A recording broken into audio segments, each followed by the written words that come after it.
하나님 하나님 말씀 창세기 6장 1절에서 8절까지입니다. 우리 다 같이 함께 교독하시도록 하겠습니다. 창세기 6장 1절에서 8절까지입니다. 제가 먼저 읽겠습니다. 사람이 땅 위에 번성하기 시작할 때에 그들에게서 딸들이 나니 하나님의 아들들이 사람의 딸들의 아름다움을 보고 자기들이 좋아하는 모든 여자를 아내로 삼는지라. 여호와께서 이르시되 나의 영이 영원히 사람과 함께 하지 아니하리니 이는 그들이 육신이 됨이라. 그러나 그들의 날은 120년이 되리라 하시니라. 당시의 땅에는 네피림이 있었고 그 후에도 하나님의 아들들이 사람의 딸들에게로 들어와 자식을 낳았으니 그들은 용사라 고대의 명성이 있는 사람들이었더라. 여호와께서 사람의 죄악이 세상에 가득함과 그의 마음으로 생각하는 모든 계획이 항상 악할 뿐임을 보시고 땅 위에 사람 지으셨음을 한탄하사 마음에 근심하시고 이르시되 내가 창조한 사람을 내가 지면에서 쓸어버리되 사람으로부터 가축과 기는 것과 공중의 새까지 그러하리니 이는 내가 그것들을 지었음을 한탄함이니라 하시니라. 그러나 그러나 노아는 노아는 여호와께 여호와께 은혜를 은혜를 입었더라. 입었더라. 아멘. 아멘. 예. 우리가 지난 주간에는 우리 창세기 3장을 통해서 에덴 동산의 선악의 나무 열매 얘기도 함께 보면서 죄와 사망이 세상에 도래한 이야기를 우리가 함께 살폈습니다. 그렇죠. 죄라는 것은 많은 사람들은 죄라는 것이 사실상 있는 게 아니라 어떤 사람들의 어떤 죄책감 아니면 뭔가 실수와 잘못들이 자꾸 쌓이면 그걸 죄라고 한다라고 그렇게 표현하는 사람들도 있지만 그러나 그런 생각이나 관념이 아니라 죄라는 건 실제로 있는 사실이다라는 것을 성경도 말씀하고 있고 또 그게 실제로 사실이라는 것은 다양한 결과를 통해서 확인되었습니다. 우리는 아멘. 지난주에 직접 그것들을 마음속에서 일어나는 변화나 또 다른 사람들과의 관계 속에서 일어나는 다양한 죄의 모습들 또 하나님과의 관계 속에서 멀어져 있는 그런 현상들을 통해서 죄가 실제로 존재한다는 것을 우리가 말씀을 통해서나 우리 현실을 통해서 다시 한번 확인했습니다. 아멘. 자, 죄는 세상에 들어오니까 사람만 아니라 온 세상이나 모든 만물에게까지 두루두루 영향을 미칩니다. 죄라는 것은 아까도 말씀드렸듯이 현실적인 것일 뿐만 아니라 단순히 인간만의 문제도 아닙니다. 사람이 죄를 지었지만 그 오염은 마치 이런 거죠. 우리 그 지구상에도 점점 이 기후 환경이 굉장히 나빠지고 있잖아요. 그죠? 대기도 그렇고 또 수질도 그렇고 여러 부분에 있어서의 오염이 일어나게 되죠. 자, 근데 그 오염을 누가 일으켰습니까? 오염은 무슨 뭐 개나 돼지나 호랑이나 아니면 여우나 또는 무슨 뭐 꽃이나 해와 달이 일으키는 게 아니라 사람이 일으키는 겁니다. 사람이 일으킴에도 불구하고 그 죄로 인한 사람의 죄로 인한 환경 오염의 결과는 모든 만물에 미치잖아요. 그런 것처럼 죄도 똑같이 그렇습니다. 사슴이나 개가 죄를 지은 건 아니지만 사람이 지은 죄의 오염이 온 우주 만물, 세상 곳곳까지 다 퍼지게 되는 것을 우리는 보고 있습니다. 그렇기 때문에 죄가 무서운 거죠. 죽음의 그늘이 함께 감염이 됩니다. 그래서 이미 문제는 간단치 않습니다. 자, 여러분, 지금 이런 상황에서 만약에 여러분들이 하나님이라면 어떻게 하시겠습니까? 사람의 죄로 인해서 반드시 죽을 것이다 라고 말씀하셨는데 그 죄로 인해서 결국 이렇게 크게 오염이 되고 죄의 그늘이 점점 확장되어 가고 있다면 여러분들은 어떻게 하시겠습니까? 아마 싹 없애버리고 그냥 차라리 새로 시작하자. 그래, 우리 컴퓨터 완전히 부팅하듯이 싹 없애가지고 새로 시작하면 더 깨끗하지 않겠냐라는 마음을 가질 수도 있습니다. 그게 바로 컴퓨터라든가 아니면 건물이라든가 그와 같이 우리가 그냥 단순한 물질이나 아니면 기계라면 그렇게 하는 것이 더 나을 수도 있을 겁니다. 그러나 그것이 아니라 만약에 내 자식이라면 부모가 자식을 컴퓨터 부팅하듯이 싹 지워버리고 다시 프로그램 깔 수 있을까요? 그렇게 하지도 않을 뿐만 아니라 할 수도 없습니다. 사람은 자기 자식을 그렇게 대하지 않습니다. 우리는 이미 창세기 말씀을 통하여서 하나님이 인간을 포함한 온 우주 만물에 참된 부모님이신 하나님이라는 사실을 우리는 믿게 되었습니다. 그 하나님은 자식을 포기하지 않습니다. 그렇기 때문에 우리의 죄가 아무리 커도 또 우리가 그 죄로 인한 우리의 오염이 아무리 광범하게 발생을 했다 할지라도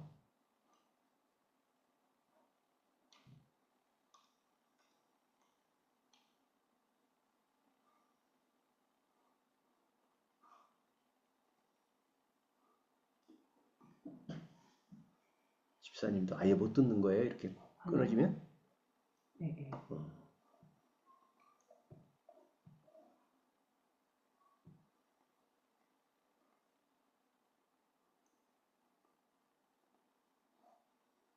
저쪽으로 가자. 잠깐만요. 오늘은 계속 이럴 것 같은데. 그럴 거면 절로 가지.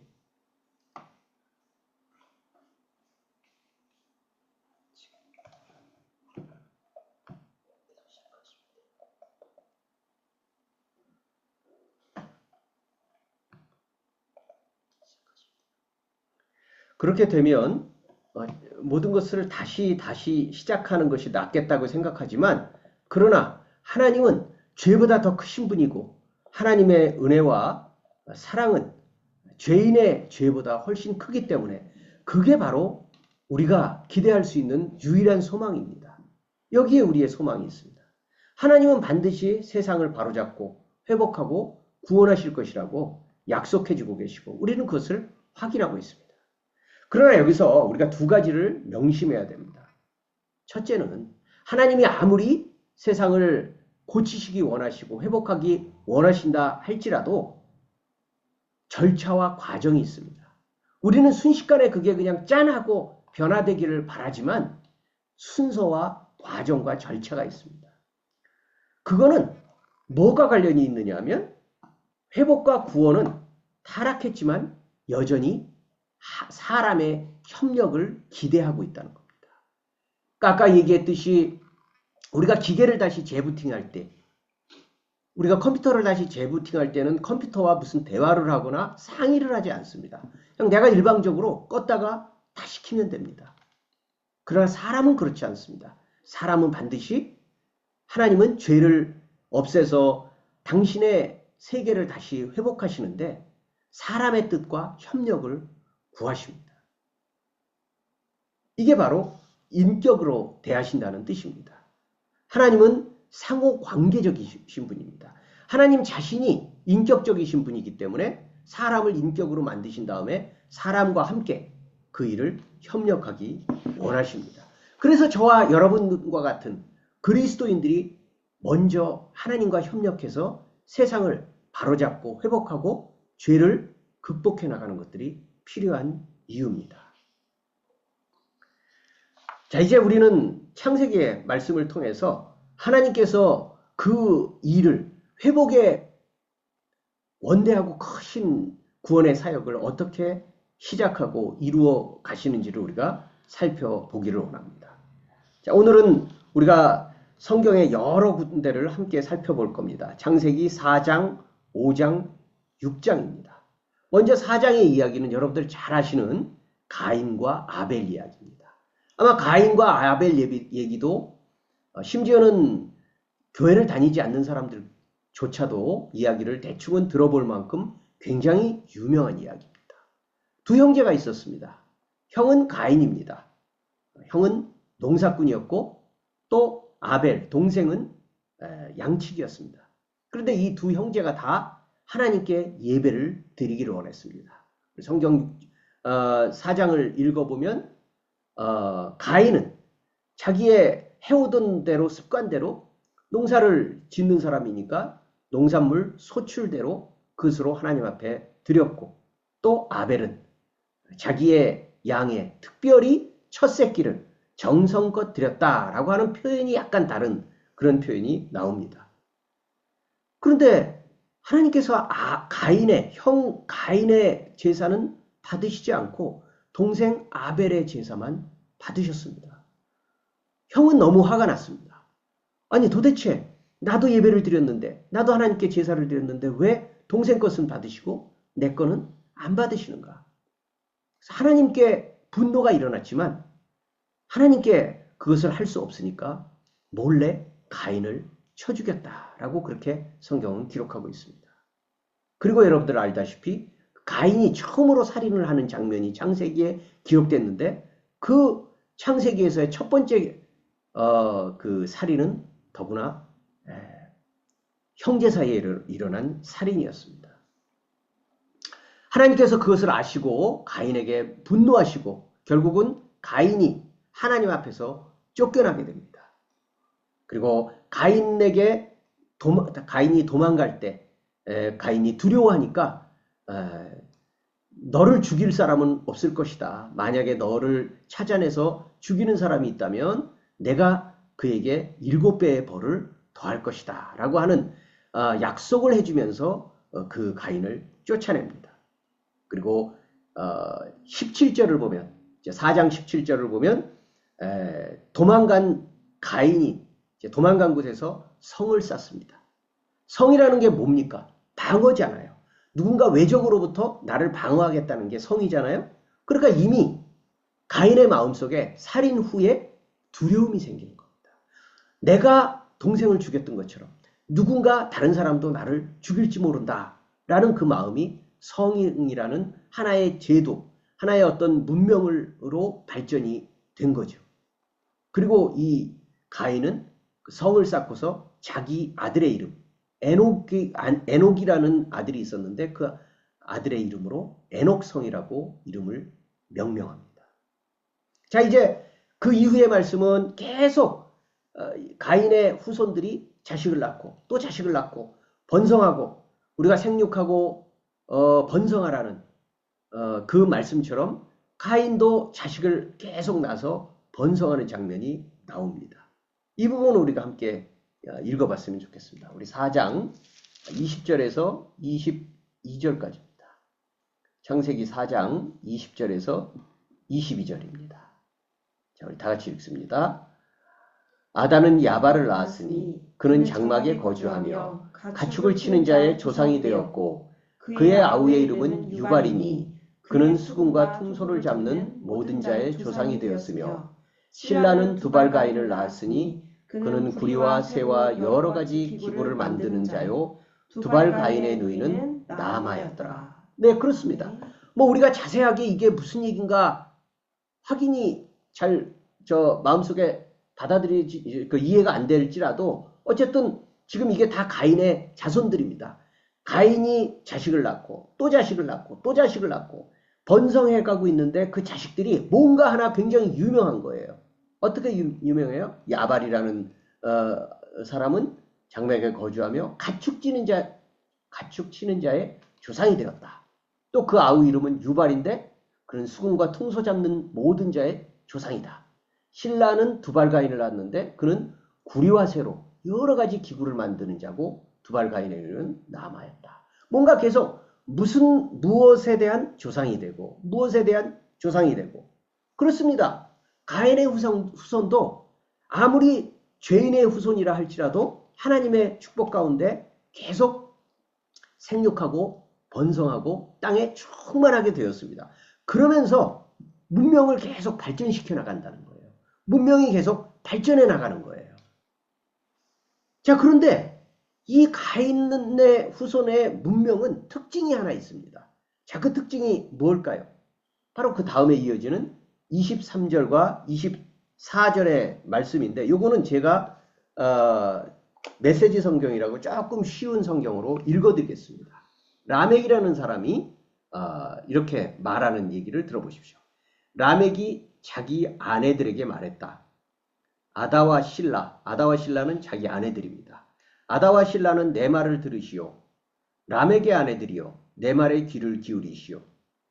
내게 상처를 입힌 남자를 내가 죽였소. 나를 공격한 젊은 남자를 내가 죽였어. 자, 자기가 지금 누군가를 죽였다. 어떤 남자를 죽였다고 하면서 그거를 공개적으로 자랑하는 것처럼 말을 합니다. 그래서 자기 조상인 가인을 해친 자가 7배의 벌을 받는다면 라멕을 해친 자는 77배의 벌을 받을 것이요. 이게 무슨 말입니까? 자기가 지금 누군가를 죽였다는 거예요.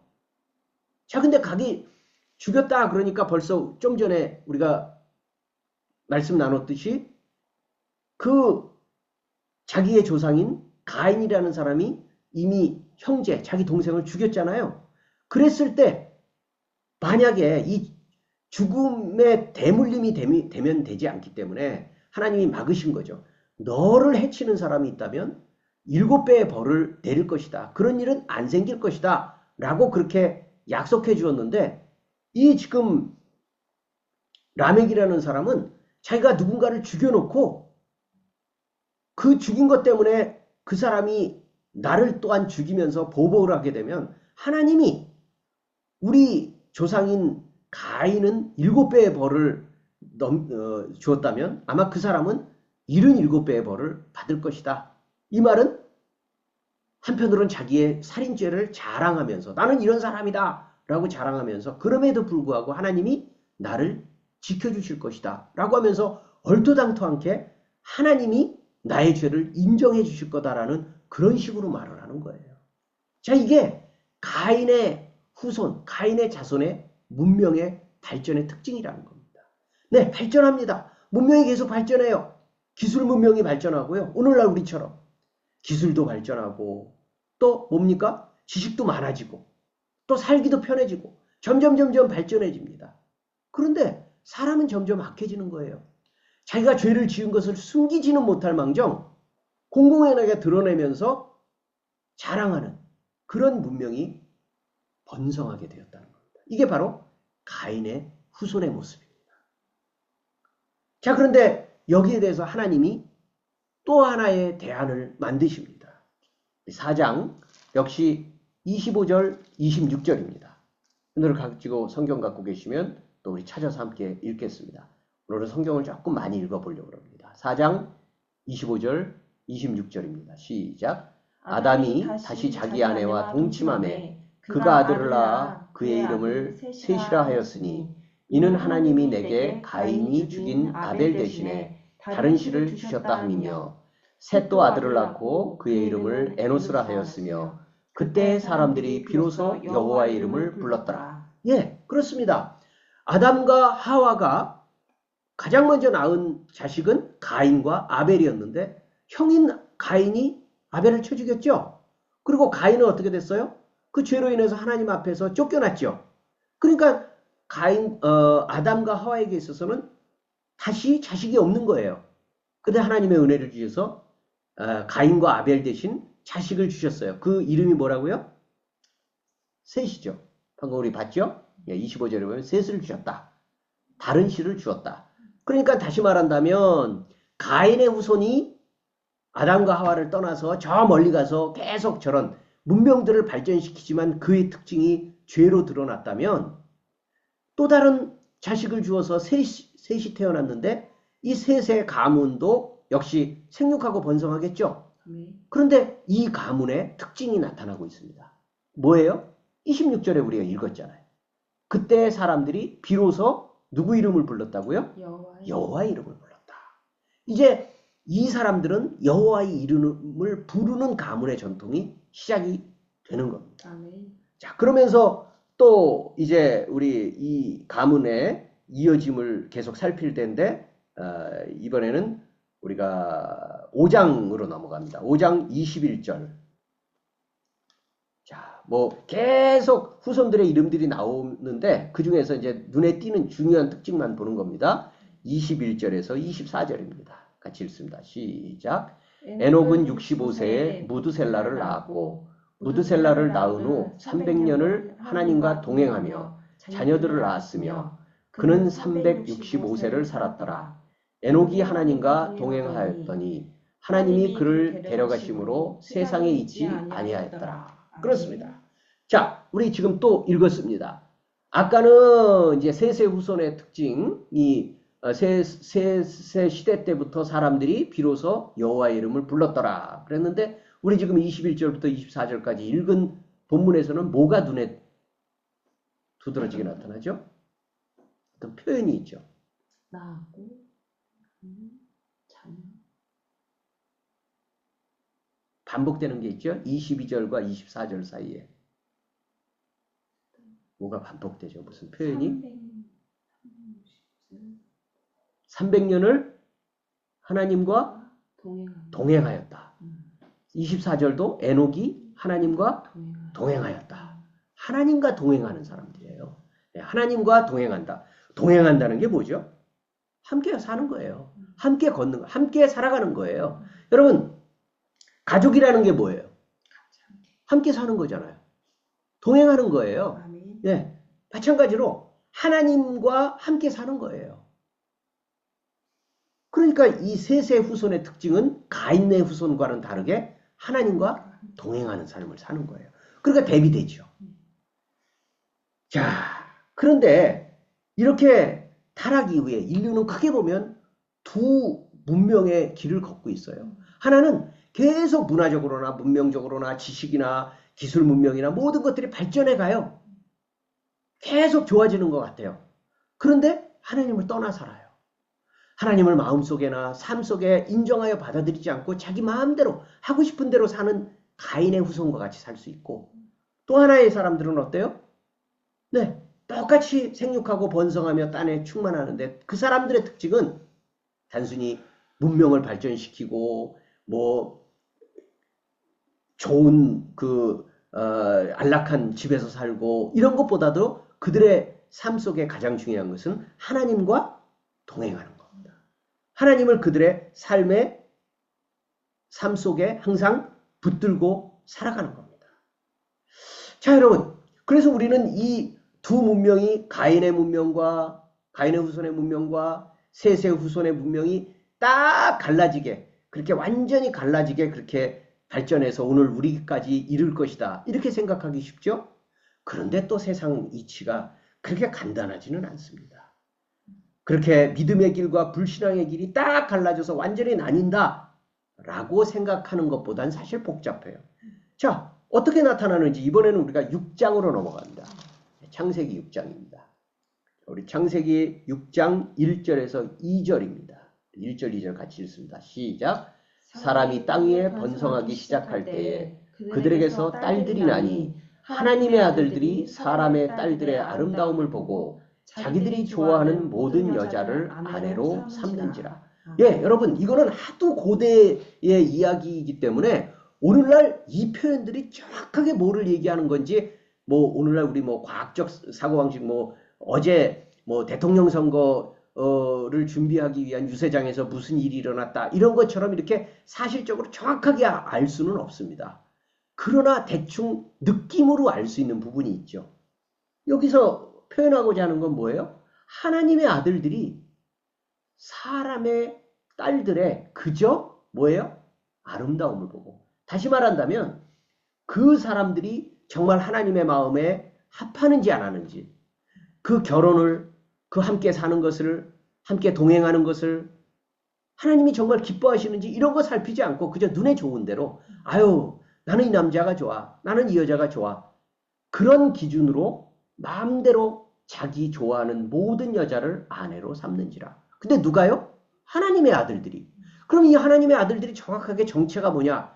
정확하게 몰라요. 그러나 어쨌든 굳이 가장 비슷한 거는 셋의 후손들처럼 뭔가 하나님을 동행하는 사람들인 것처럼 보이는데, 그럼에도 불구하고 기준은 자기들 좋은 대로 이렇게 해서 오염이 되어가는 거예요. 그리고 또 4절을 보면 이렇습니다. 당시의 땅에는 네피림이 있었고, 자, 이 네피림이라는 게 정확한 게 뭔지 모르는데 각주가 달려있죠. 각주가 1 해가지고 네피림 뭐라고 되어 있어요? 장부 이렇게 되어 있습니다. 장부. 그러니까 거대한 거인족속인 것처럼 보입니다. 그 당시에 있었던 거인족속, 대장부, 뭐 엄청나게 큰 그런 사람들이 있었나 봐요. 당시에 땅에는 거인족속이 있었고, 그 후에 하나님의 아들들 또 나오죠? 하나님의 아들들이 사람의 딸들에게로 들어와 자식을 낳았으니 그들은 용사라. 고대에 명성이 있는 사람들이었더라. 무슨 얘기입니까? 아까 봤듯이 하나님의 아들들이 자기 소견에 좋은 대로 사람의 딸들을 취하여서 자식을 낳았다. 그랬잖아요? 근데 낳은 자식들이 뭐예요? 용사라는 거예요. 고대에 명성이 있는 사람들. 여러분, 성경에서 이런 표현들은 뭘까요?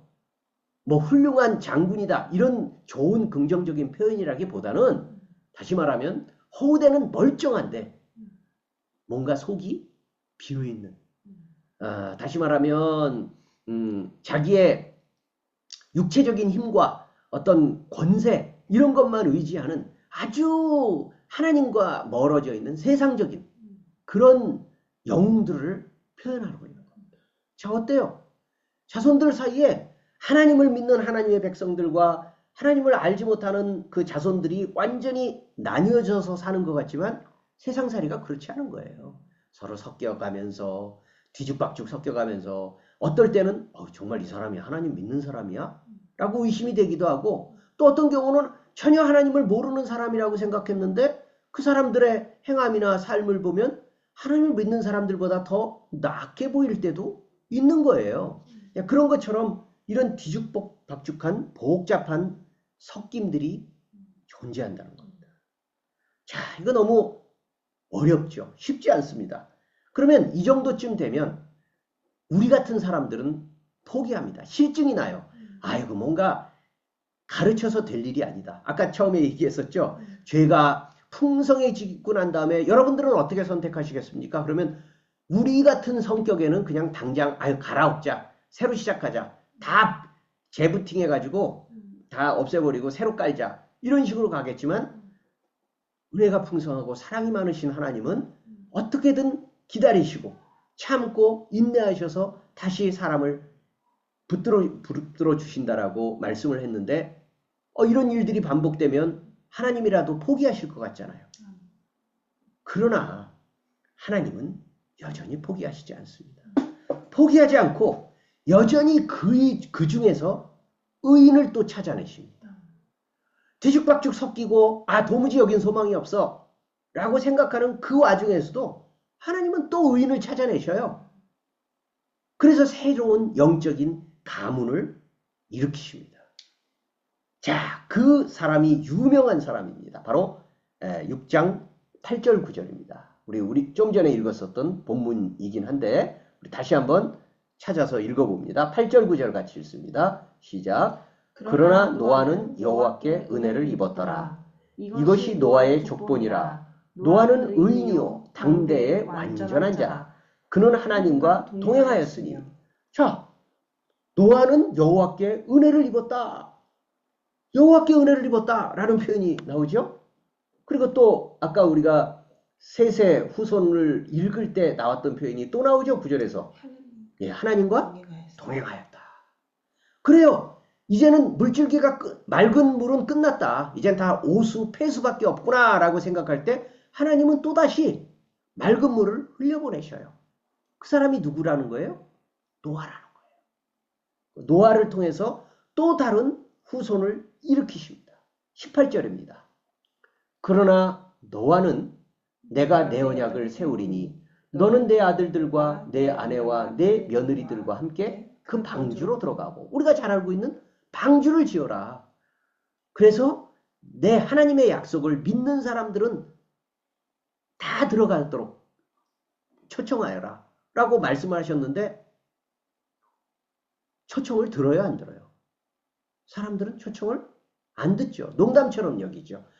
홍수가 있을 것이다 라고 경고했지만 아무도 듣지 않고 결국은 그 노아의 직계 그 가족들만 들어가게 되었다라고 그렇게 말씀을 하고 있습니다. 그래서 22절 보면 노아가 그와 같이 하여 하나님이 자기에게 명하신 대로 다 준행하였다. 하나님의 약속대로 행하였다. 이렇게 말씀하고 있습니다. 자, 이제 결론을 맺으려고 합니다. 여러분, 오늘 말씀, 오늘 설교의 말씀의 그 제목은 이런 겁니다. 그러나 노아는 여호와께 은혜를 입었더라. 여러분, 지금 우리가 하나님을 믿는 사람들이라면 여러분들이 정말 하나님을 하나님으로 고백하면서 믿는다면, 아, 내가 잘 믿고 있는 거야. 아, 내가 하나님을 사랑하기 때문이야. 라고 생각하실 수도 있지만, 그 전에 하나님의 은혜를 받은 겁니다. 우리는 우리의 힘으로, 우리의 지식이나 생각이나 경험으로 하나님을 믿지 못합니다. 우리가 결심해서 일어난 게 아니라 하나님이 먼저 우리에게 은혜를 주셨는데, 우리가 하나님의 은혜에 대해서 반응을 한 거예요. 그러니까 우선적으로는 하나님의 은혜가 먼저입니다. 그리고 우리는 거기에 감사하게도 반응한 거죠. 그러니까 우리에게 필요한 것은 오늘 셋의 후손 또 노아에게서 다시 확인되었던 것처럼 중요한 것은 누구와 동행하느냐 하는 겁니다. 하나님과 여호와와 동행하였더라라는 표현이 반복되지만 우리도 항상 누군가와 동행하게 돼 있습니다. 인류의 타락 이후에 죽음은 당장 실행되지는 않았지만 그렇잖아요. 아담과 하와도 죽으리라 말씀하셨지만 당장 그 자리에서 딱 죽은 게 아니잖아요. 그러나 우리가 지난주에도 살펴봤듯이 죽음이라는 것은 당장 시행되진 않을지라도 죽음의 그림자에 들어간 거예요. 이미. 그러니까 꽃이 서서히 시들다가 완전히 어느 날 죽는 것처럼 우리 역시도 마음속에는 항상 우리의 삶이 이렇게 하나님을 떠나면 시들다가 마침내 하나님의 영원한 죽음으로 그 심판을 받게 된다는 사실입니다. 그렇기 때문에 역사와 인생은 굳이 비유하자면 어떤 더 좋은 집, 편안한 소파, 높은 지위와 자리 이런 것들을 우리가 사실 우리 인생이라는 거에 사람들은 자꾸 이런 것들을 선택하는 거잖아요. 어떻게 하면 더 좋은 집을 얻을까? 어떻게 하면 더 편안한 소파에서 누워서 잘까? 아니면 높은 지위에 올라갈까? 명예를 얻을까? 이런 거에 다 관심을 기울이고 그게 인생의 전부인 것처럼 살잖아요. 그러나 인생은 그런 게 아니라 오히려 오늘 말씀을 통해서 배우자면 누군가와 동행하는 거예요. 함께 살아가는 거예요. 누군가와 함께 살아가는 거예요. 그렇잖아요. 우리는 세상의 모든 사람은 너나 할 것 없이 누군가와 함께 살게 돼 있어요. 그리고 그냥 뭐 관계를 맺으면서 뭐 직장이나 갔다가 누구를 만나고 뭐 이웃 동네 집으로 오다가는 누구를 만나고 그냥 단순히 스쳐 지나가는 것이 아니라 계속 그에게 영향을 주고받는 깊은 동행자가 있어요.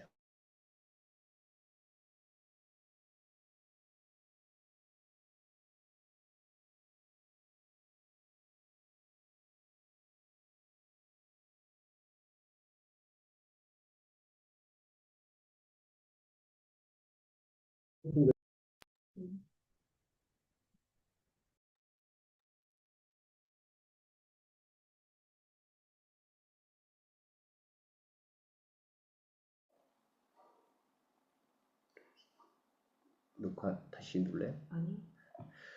그래서 우리가 누구와 동행하느냐 하는 것이 우리의 인생의 가장 중요한 관건입니다.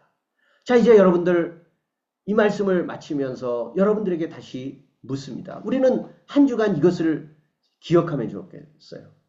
나는 도대체 누구와 함께 동행하는가? 나의 파트너, 나의 인생의 파트너는 누구인가? 물론 가장 가깝게 가족들이 있겠지만 가족들뿐만 아니라 나의 인생에 있어서 가장 중심이 되는 파트너, 동행자는 누구인가? 셋의 후손 노아의 자손들은 그를 여호와로 삼았다는 겁니다. 그래서 우리에게 더 큰 소망은 하나님이 포기하지 않으셨다는 사실. 그것을 믿고 우리가 기꺼이 하나님을 우리의 동행자로 삼어 하나님과 동행하는 삶이 우리가 생명으로 살아가는 복된 인생이 된다는 사실입니다.